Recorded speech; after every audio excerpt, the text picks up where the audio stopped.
All right, guys, please excuse my voice. I'm a little bit congested from some allergies.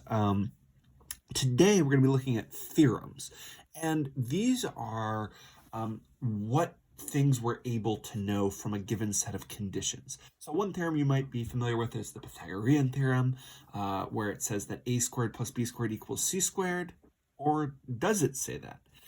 The Pythagorean theorem does not say that a squared plus b squared equals c squared in all cases. It has a condition. So this is, the condition is if you have a right triangle with sides a, b, and c, then a squared plus b squared equals c squared. So the condition needs to be met. Most triangles, it's not true. In fact, if it's not a right triangle, it is not true that a squared plus b squared equals c squared. And so we have to be really careful that the conditions are met. Earlier this year, we learned the extreme value theorem, which we used to do the candidates test. The extreme value theorem said that if there is a continuous function on a closed interval, there is guaranteed to be a maximum value and a minimum value, and the maximum value could either be at the endpoints or at any critical values. So that was the extreme value theorem. And again, the conditions were that the function needed to be continuous and have closed endpoints. There needed to be points at the end. Today we're going to be learning about three theorems: the intermediate value theorem, the mean value theorem, and Rolle's theorem. And so we're going to start, before we get into the math, of like imagining a situation. During a part of a car trip, you know that you were going... I have my puppy. We got a new puppy in here who is a little rambunctious and might make some noise. She's pulling apart the cabinets right now and getting things out of it. So, excuse her noise. During a part of a car trip, you know you were going 20 miles per hour at one point and 55 miles per hour sometime later. What other speeds are you guaranteed to have traveled at? Go ahead and answer that on your own. Hopefully you know that if you were going 20 miles per hour and then later you were going 55 miles an hour, at some point you must have been going 21 miles per hour, 22 miles per hour, because you can't skip over all the things between 20 and 55 miles per hour. You're guaranteed to have gone all the speeds between, so all speeds between 20 and 55 miles per hour. You have to. You can't skip from 20 miles to 55 miles per hour without also hitting 27 miles per hour at some point. Now, does this mean that you did not ever go 19 miles per hour? No, you could have gone 20 miles per hour, dipped down to 19, and then gone back up to 25, gone back up to 55. Does this mean that you never went 80 miles per hour? No, you could have gone 80 miles per hour. Maybe you sped up to 80 and then slowed down to 55. It doesn't tell us what happened. We know if you were going 20 miles per hour and then sometime later you were going 55 miles per hour, right? We must have hit all the ones in between, but you could have gone slower and then faster and then got to 55. We don't know necessarily anything outside of 55 and 20. And so this leads us into the intermediate value theorem.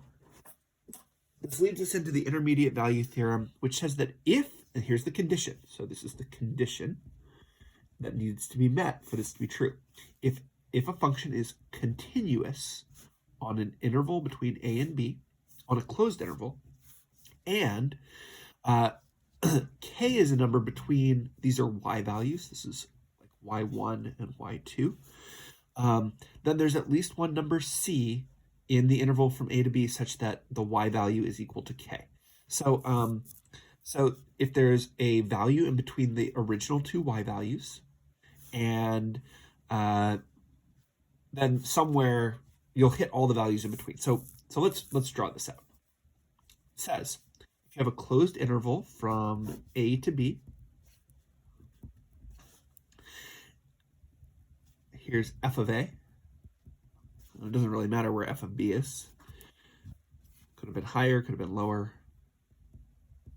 So here's f of a and f of b. And it said that k is somewhere in between here. We don't know where it is, but k is somewhere in between here. So maybe k is like here. Okay. Then it says there must be some place C, where f of c, the y value, is equal to k. Okay. Now we don't know where it will happen, but it must happen somewhere. And this should make sense, right? Like if the function is continuous and there's no breaks, we don't know what's happening in between. Maybe it's doing crazy stuff like down here, right? But at some point, if it gets back up to b, then the y value at k has to happen somewhere. And so maybe c is actually over here.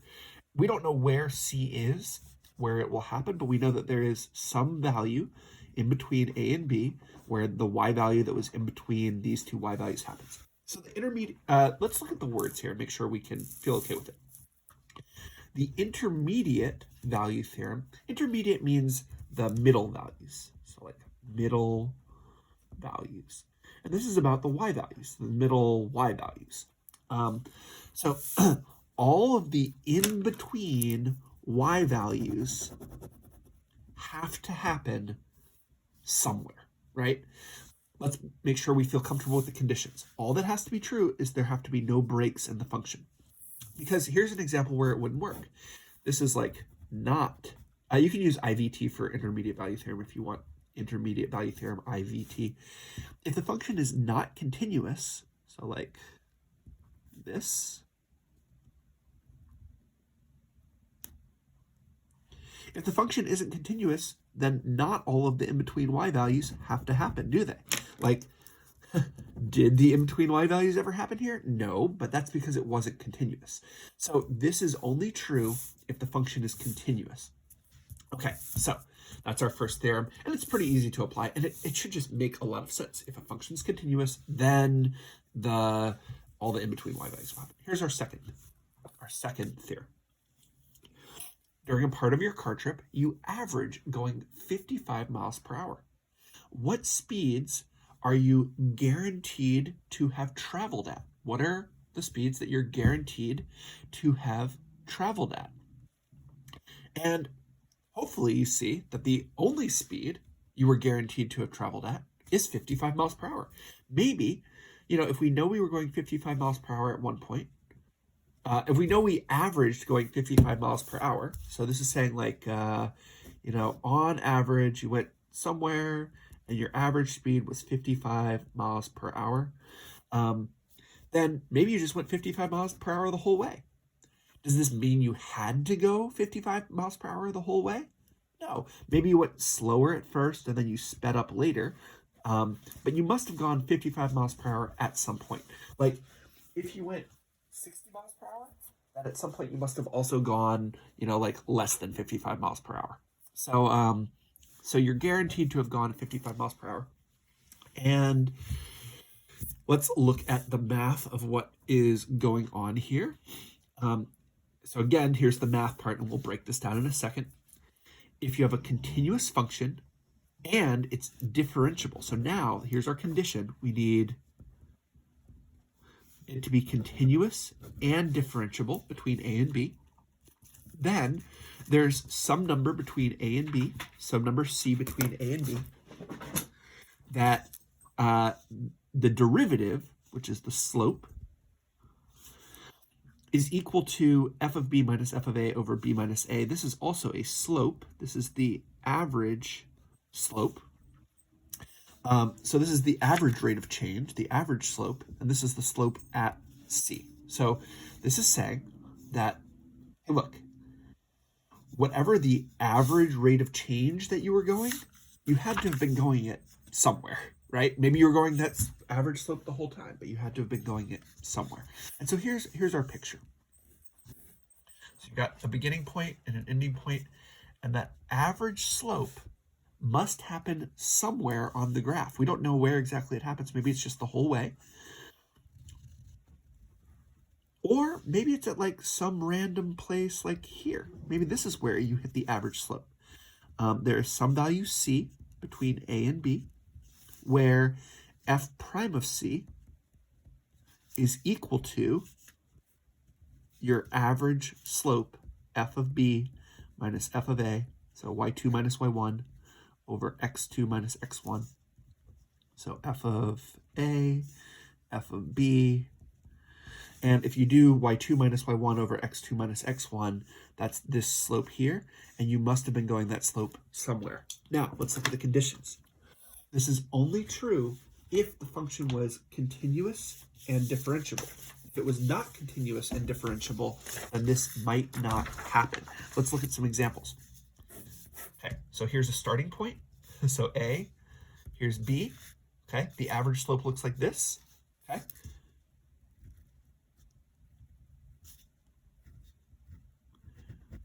Were we ever going this average slope in this function here? So we never went the average slope. There is no point where f of c is equal to the slope. The slope is 0 the whole way, and this is because it's not continuous. So if the function isn't continuous, it won't necessarily meet the mean value theorem's thing of saying like you can go the whole way. Well, but it also said it needed to be differentiable, and so this is an additional thing.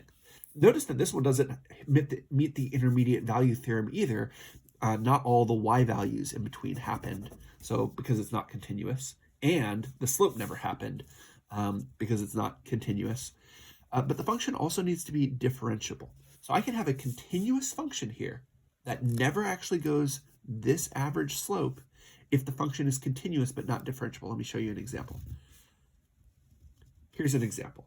This function is continuous, so the intermediate value theorem applies, right? All the y values in between this y value and this y value happened, right? So all of those y values must have happened. They happened like right in here. But the average slope never happened. Where were we going this average slope? Nowhere. Here the slope is too high, and here the slope is negative. If I had drawn the same thing, but the point of discontinuity, remember this is a place where it's discontinuous. This is called a cusp, where the limit from the left and the limit from the right of the slope don't exist, aren't the same, and so the slope doesn't exist there. Compare that to, an almost exactly the same drawing where it is continuous, where there's like a nice curve, and the slope is actually 0 at some point. Well, now this average rate of change does happen somewhere. It happens like here because you're curving. Like if you have a nice smooth curve, you will always hit all the, so this is MVT. This is not MVT. This is not the mean value theorem. So hopefully you're feeling good that if something is continuous and differentiable, then the average slope happens somewhere along the way. Again, we need to know this. We can abbreviate this. The intermediate value theorem is IVT. The mean value theorem, you're welcome to write MVT. On the AP exam, everybody will know what you're talking about. You won't have any problems with those abbreviations. And so, okay, mean value theorem. Let's talk about the words here. The mean value theorem, another word for mean is average. And this is about the average slopes. Okay, so the mean value theorem is about the average slope. I guess average slope. The average slope has to happen somewhere. Okay, the intermediate value theorem says all the middle y values, all the in-between y values have to happen somewhere. And the mean value theorem is about the average slope, and the average slope has to happen somewhere if the conditions are met. It's both continuous and differentiable. Okay. Our last one is actually a specific example of the mean value theorem, but it's important enough that it gets its own theorem. So this one's called Rolle's theorem. During a car trip, you notice that you're traveling 30 miles per hour at one point, and again, you notice that you're going 30 miles per hour sometime else. What does this tell you about your acceleration? What must be true about your acceleration? Not your speeds, not your velocities. 30 miles per hour is a velocity. This is a velocity. This is another velocity. What must be true about your acceleration? And your acceleration is about how the velocity is changing. And if you were going 30 miles per hour at one point, and then 30 miles per hour again at some other point, so you're going 30, and now you're going 30 again, sometime later. What we know about the acceleration, which is like the slope of velocity, it's the derivative, we know that somewhere the slope must be 0. Maybe you went 30 miles per hour the whole time. maybe you sped up and you came back down, in which case you still were going, you had an acceleration of 0. So hold on, let's say what is actually true here. The acceleration must be 0 somewhere. Maybe you were going slower for a little while and then sped back up. And again, you'll have some place where your acceleration was 0, where the slope was 0. Maybe you did crazy stuff and your slope was 0 lots of times. But if you were going 30 miles per hour at some point and then 30 miles per hour again, the slope is going to be 0 somewhere. So your acceleration must have been 0 somewhere. Maybe it was 0 the whole time. Maybe you sped up and then slowed back down. But if you sped up and slowed back down, then when you changed from speeding up to slowing down, your acceleration would be 0 at that one place where you changed from speeding up to slowing down. This one also requires you to be continuous and differentiable. And you also need to know that the starting point is equal to the ending point. So here is the picture. If the function is continuous and differentiable, and the starting point is equal to the ending y value, I don't know why I put equals twice there, then we know that somewhere, we don't know exactly what happened, maybe it's a crazy looking thing, somewhere the slope must be what? The slope has to be 0 somewhere. And this is just an example of the mean value theorem. Remember, with the mean value theorem, we said, look, the average slope has to happen somewhere. Well, what's the average slope here? The average slope is 0, and so that has to happen somewhere if the function's continuous and differentiable.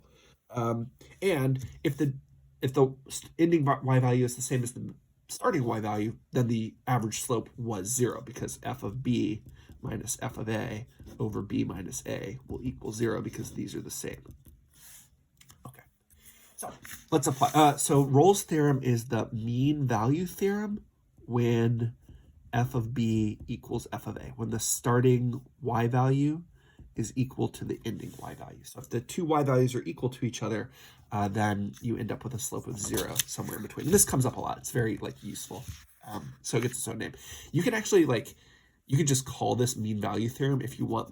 If you're getting to choose, you can call this the mean value theorem because it is, or you can call it Rolle's theorem. You cannot abbreviate this RT. Nobody will know what you're talking about. Just say Rolle's theorem, or you can just call it the mean value theorem because it is. Okay, so let's see how this likes to come up on the AP exam. Consider the function negative x squared plus 3 on the interval between -1 and 2. So let's graph this, I guess, so we can get a sense of what's going on. Let's see, this is a quadratic that is shifted up by 3 and is going down. So 1 squared is 1, but we're going to make it negative. 2 squared is 4, so 2 times 2 is 4. 1, 2, 3, 4, because it's negative, the negative coefficient. And we're going from -1 to 2. So here's our graph. Which theorems will apply to this graph? Will the intermediate value theorem apply to this graph? Sure it will. This function is continuous. Will the mean value theorem apply to this graph? Sure it will. The function is continuous and differentiable. You can take the derivative of this function. Will Rolle's theorem apply to this? No, because the starting value and the ending value aren't the same, so the slope won't necessarily be 0. But it is, because there was some place like here where the 2 points were the same, and so the slope will be 0. But no, not on this whole interval. Okay, so determine the value of c. And remember, the c is the a and b were the starting and ending points, and the c is where on x. This is an x value. What's the x value that makes the slope equal to the average slope? And they love to ask it like this. Determine the value of c that satisfies the mean value theorem. Where is the slope equal to the average slope? So let's look at this. The average slope is this. And we can see, like, I don't know, maybe it's like here or here, somewhere this average slope does happen. And we're going to find where exactly on the graph that average slope actually happened. This is just a sketch. I don't know. My slopes aren't exactly right, so I'm not exactly sure. And we can find it. So here's how we solve it. The mean value theorem says that the derivative at a certain place will equal the average value.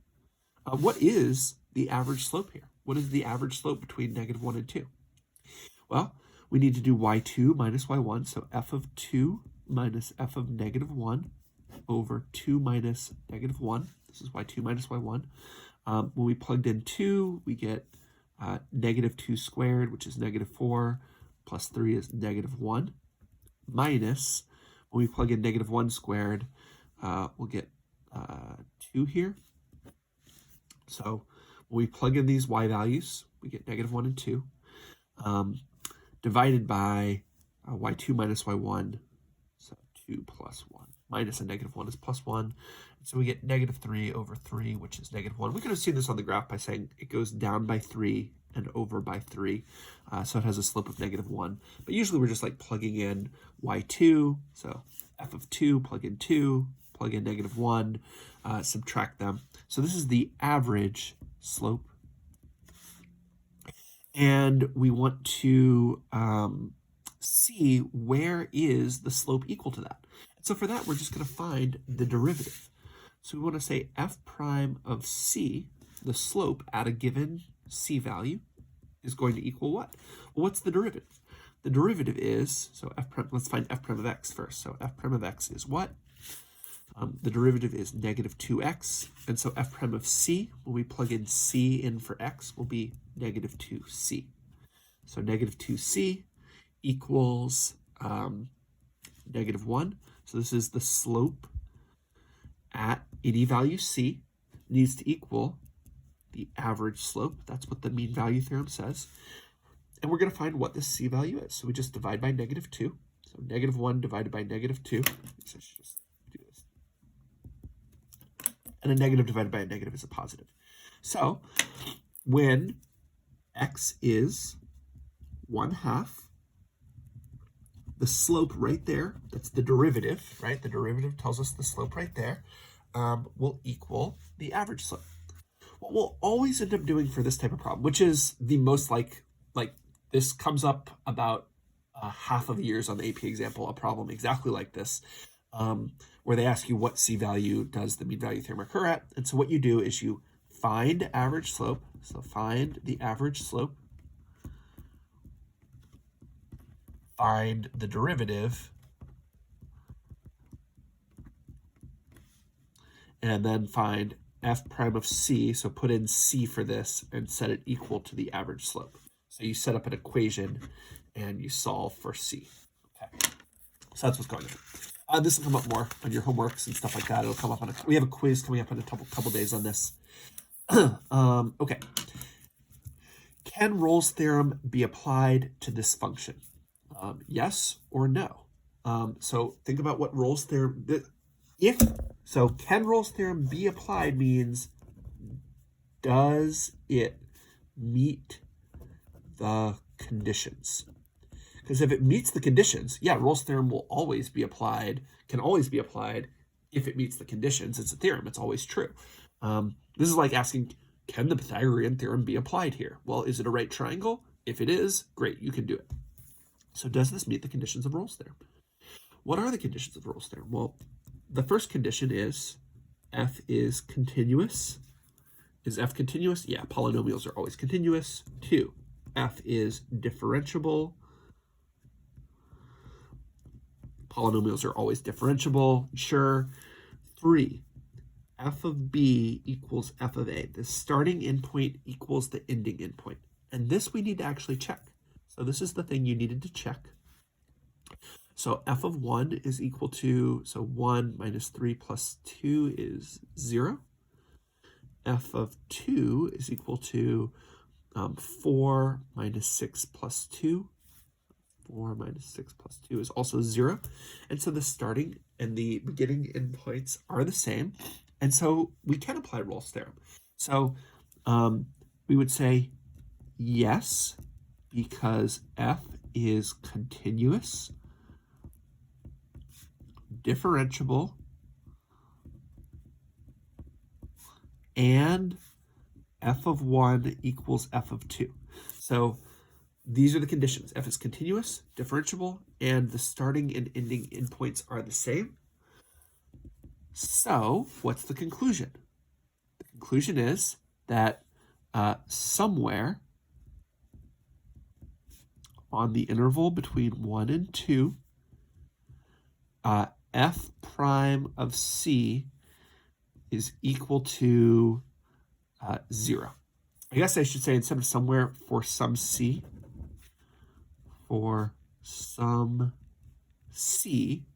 some value c on the interval from 1 to 2. So if c is somewhere between 1 and 2, there has to be some place where the derivative is 0. That's what Rolle's theorem says, is that starting and ending endpoints are the same somewhere.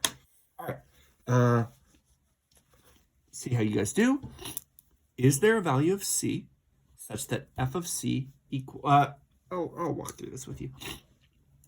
Is there a value of c somewhere between 0 and 5 such that f of c equals 11?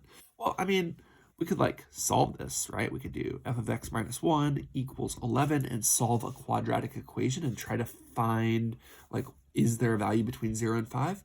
But, this is, it's an easier problem than that. And we're going to justify our answer using one of our theorems. So which theorem is about what the y values are equal to? So this is about the y value equals 11. Which theorem is that? That's the intermediate value theorem. The intermediate value theorem is about in between y values. And to see if an in-between y value has to be guaranteed, we just check the y value at the beginning and the y value at the end. So beginning, end, and we see what those y values are. So let's see. F of 0 equals 0. Oh, sorry. Wow, that's terrible. F of 0 equals -1. 0 plus 0 minus 1. F of 5 equals 25 plus 5 minus 1 is 29. And so this is a continuous function. And so the intermediate value theorem will say that all the y values between -1 and 29 have to happen somewhere. Is 11 in between -1 and 29? Yes. So this is the kind of sentence we want to write. So yes, by the intermediate value theorem.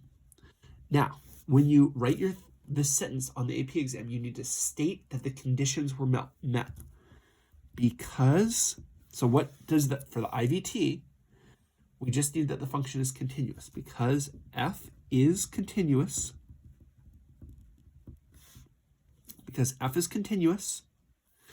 and f of 0 equals -1, and f of 5 equals 29, f of c equals 11 for some c on the interval from 0 to 5. So there has to be someplace in between.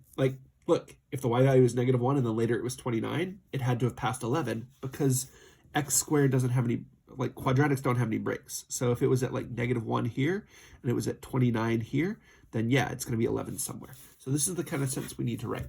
So you really need to be familiar, and I'll ask you again right now, what are the conditions of all of these theorems?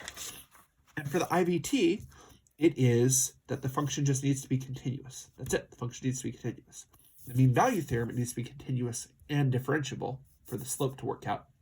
And Rolle's theorem, that it needs to be continuous and differentiable, and the starting and ending y values need to be the same. Okay. So we've got f and g that are differentiable, and g is strictly increasing. Let's translate that into calculus. What does that mean? G is strictly increasing means that the derivative is above 0. The table gives some values. We've got h of x equals f of g of x. By the way, if f and g are differentiable, then f of g is also differentiable. right? This is also guaranteed to be differentiable because it's two differentiable functions put together. Okay, so we've got h of x.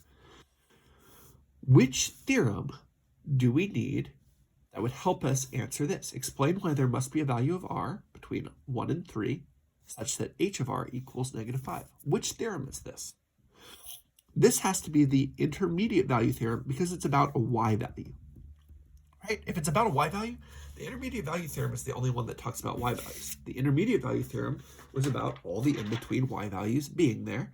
And so what do we need to do? We just like look at the beginning y value and the ending y value and see if -5 is in between there. That's all we're going to be able to do. So we're going to check h of 1. And what is h of 1? It's f of g of 1 minus 6. So g of 1 is 2. And so then it's f of 2. So f of 2. F of 2 is 9. So 9 minus 6 is 3. So h of 1 equals 3. H of 1 equals 3. How about h of 3?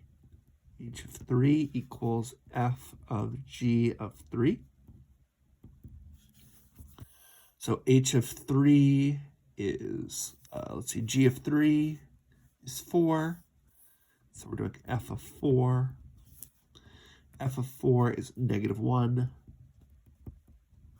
Okay, so h of 1 was 3, and h of 3 was -7. So we've got these two y values, like one's at 3, one's at -7.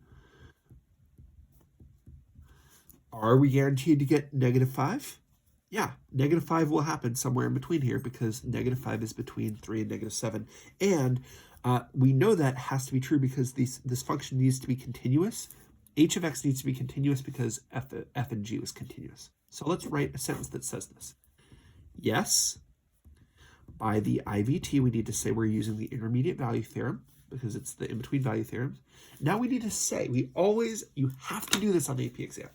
You have to say, these are always 2-point problems. If you say yes by the IVT, that's 1 point. And to get the other point, you need to say that the conditions were met. So the IVT, you need continuous, and you need to say what the starting and ending y values are. So by the IVT, h, because h is continuous, and the reason h is continuous because f and g are differentiable. I don't actually think like this is the reason. Oh my gosh, that's so ugly. I think if you left this out, you would be okay, but you need to say h is continuous. Because h is continuous and h of 1 equals 3 and h of 3 equals -7. That's it.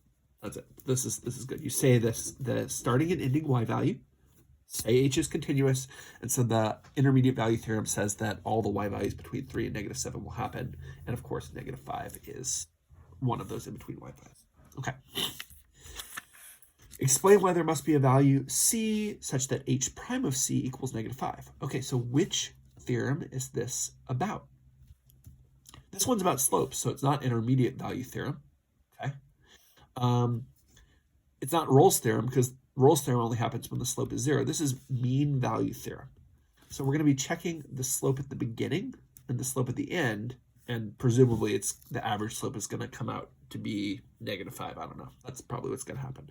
So we need to see the slope of h of x at the beginning and the slope of h of x at the end. So, well, how do we find the slope of h of x at the beginning? It didn't give us the slope of h of x. We need to find it. H prime of x needs to be, how do we do the derivative here? Well, this is chain rule. F prime of g of x times the derivative of the inside, and the slope of -6 is 0. So h prime of 1. Oh, wait, hold on. I'm not doing the mean value theorem. I am so sorry. This is trying to do the intermediate value theorem on.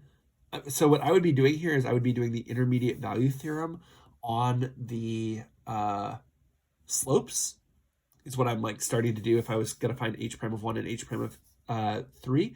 But that would require that h prime be continuous, and there's actually no guarantee that h prime is continuous. So let's instead find the slope of h of x between 1 and 3. So let's find h of 3 minus h of 1 over 3 minus 1. Like, this is a good thought, but it doesn't actually work because there's no reason that the slope needs to be continuous. So we'll do it like this instead. We'll use the the mean value theorem here. So h of 3 is, we already did this. H of 3 was -7. H of 1 we found was 3 over 3 minus 1. So -10 over 2 is -5. Okay, so this is better. This is the mean value theorem. This is the average slope of h. So y2 minus y1 over x2 minus x1, this is the average slope. And so what sentence do we need to write? Which of these sentences would be good? We need to write something like, so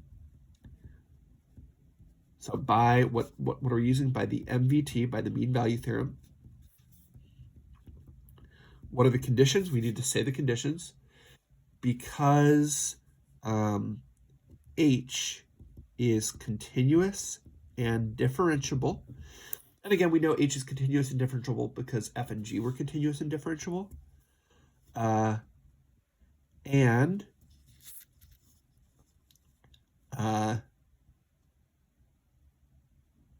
h of 3 minus h of 1 over 3 minus 1 equals -5. It says explain why there must be this true, so I'm just going to repeat their sentence. I'm going to like literally copy this. There must be a value c for, let's see, in between 1 and 3 such that h prime of c equals -5. So this is what the mean value theorem says, is look, hey, h is continuous and differentiable. We know that because it was made up of continuous and differentiable functions. And we did y2 minus y1 over x2 minus x1, and we got that the average slope was -5, so the slope somewhere in between has to be -5. Okay, man, I started to do this in a way that like is almost right, but not quite right. Crazy. Tricky stuff, guys. So you want to classify this as true or false. If it's false, draw a counterexample where like it doesn't necessarily need to be true. This is where we really get into like, if you were going to be a lawyer and you needed to prove that the case that the other side is making has a hole in it, you need to find that hole. Okay, so if f of 1 is less than 0, it's negative. So draw a picture. At x equals 1, the y value is negative. Okay? And at x equals 2, the y value is positive. There must be a point such that the y value is 0. Does that have to be true? And the answer is no. Of course it doesn't have to be true, because that would be the intermediate value theorem. But what are the conditions of the intermediate value theorem? It only happens if f is continuous. Did it say f was continuous? So your counterexample can just be like, well, what if it looks like this? Right? You just draw something that isn't continuous, that never goes through 0. That's like a hint as to what might have gone wrong to make it not be true. So like if the function isn't continuous, maybe it skips over 0. If you make your function not continuous, you can make it skip over a y value of 0. And so it looks like that. If a function is, so this is not always true, false, because it needed to be continuous for all the in-between y values to happen somewhere. Okay, let's look at this one. If f is continuous on the interval from 1 to 2, and there's a point in between where the y value is 0, then f of 1 and f of 2 must have different signs. Is it true that, so 1 is positive and 1 is negative? Does that have to be true? The answer is, of course, no. Like, they could have the same signs. Let's come up with a counterexample. Maybe it just like looks like this. Or maybe it even like goes down like this and comes back up again. But there doesn't why do these need to be different signs? Just have a y value of 0. So false. We could draw a counter example where that's not true. Okay, B, if f is continuous on 1 to 2, and f of 1 is less than 0. So f of 1 is less than 0, f of 2 is greater than 0, then there must be a point where the y value is 0. Does this need to be true? Yes, and now it does because it's continuous. So if it's continuous and there are no breaks, there will have to be some place where it's 0. This is true by what theorem? This is true by the intermediate value theorem, because all the y values had to happen that were in between. All right, if f has no zeros, so there's no place where it's 0, and f is continuous, then f of 1 and f of 2 have the same sign. Does this have to be true? So there's no zeros anywhere on here. Do f of 1 and f of 2 have the same sign? Yes, they do. Because if they had different signs and it's continuous, it would have to pass through 0. And it doesn't. So they had to have the same sign. Like this is like the converse of the intermediate value theorem. If they had opposite signs, it would definitely have to go through 0. If it doesn't go through 0, it must mean they have the same sign to not go through 0 because it's continuous. Sorry. All right, guys. I hope you feel good about this. You'll get some practice on these theorems. This is a really tricky topic for some kids. It really depends on how strong your geometry, like there's a lot of like proofs and stuff that come up in geometry, and there are some very rigorous takes on it that like a lot of people have really dealt with, like theorems and what conditions apply, and some people haven't. And if you are struggling with this is a really important like mode of thought to be able to come up with like, well, what has to be true and what doesn't. These are 3 specific theorems, but the AP exam really practices what has to be true and what doesn't have to be true, which is a really cool area of thought. And it's the kind of thing that if you ever like want to be a lawyer, that you have to be able to think in this way. It also comes up a lot on like SAT tests and other things like that, where it's like, can you think in these like logical ways? And so if you struggle on this, it's a great time to practice this kind of thinking and grow. Because nobody like starts out good at this kind of thing. They get good at it by like doing puzzles and games and like learning and doing practice like this. So I know some of you might have a hard time with this kind of thinking because you haven't done it a lot in the past, and that's okay. Use this as an opportunity for growth. And those of you who it comes easy to, well, that's great. You've probably done quite a bit of logical thinking in the past, and it won't be too bad. The real key things are keeping them straight. So which one is which? What are the conditions of each one? What are the conditions that have to be true? All right, guys, I hope you have a good rest of your day, and we'll have a quiz on this stuff in a couple days.